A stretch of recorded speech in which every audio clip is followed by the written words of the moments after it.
Despite the budget battle, Tulsa County Sheriff's Office is seeing some progress at the jail. 2 months ago, 2 News investigators exposed a big overtime problem. Investigator Marla Carter continues our team coverage with an update on the OT. Marla? Russ, back in August, the 2 News investigators told you about lots of overtime here at the Tulsa County Jail, but thanks to a new plan in place, that's now changed. They're the officers that lock up inmates and patrol the jail, called detention officers. And they're raking in a lot of OT.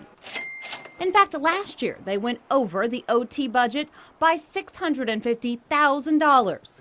In August, the 2 News investigators talked to Major Shannon Clark about the OT. And we have to ask people to stay over and come in early, people to work their days off, just to have enough people to cover. The problem?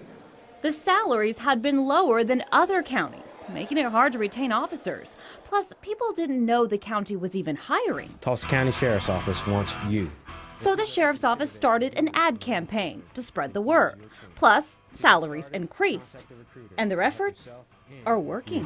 Call 918-596-5669. With the increased application pool that we've had and with the increased hiring that we've done, I've been able to eliminate the mandatory overtime from 24 hours to 12 hours, and then as we continue to get more staff, I'm going to try to reduce that even further. To get that reduced, Clark has a plan.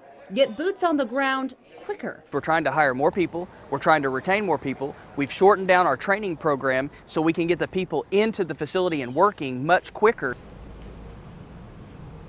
Now, the deputies here in Tulsa County are making comparable pay to those in Rogers County and Creek County for detention officers, and Clark says that certainly is making a difference as well. The 2 News investigators will continue to track your tax dollars. Reporting live from North Tulsa, Marla Carter, 2 News works for you. All right, Marla, thanks. The jail is also growing. Tulsa County voters approved a 15-year sales tax earlier this year to repair and expand the current facility. That project will cost between $9 and $12 million. It includes new housing pods and a mental health system that will impact the entire county. Groundbreaking is set for early next year on that.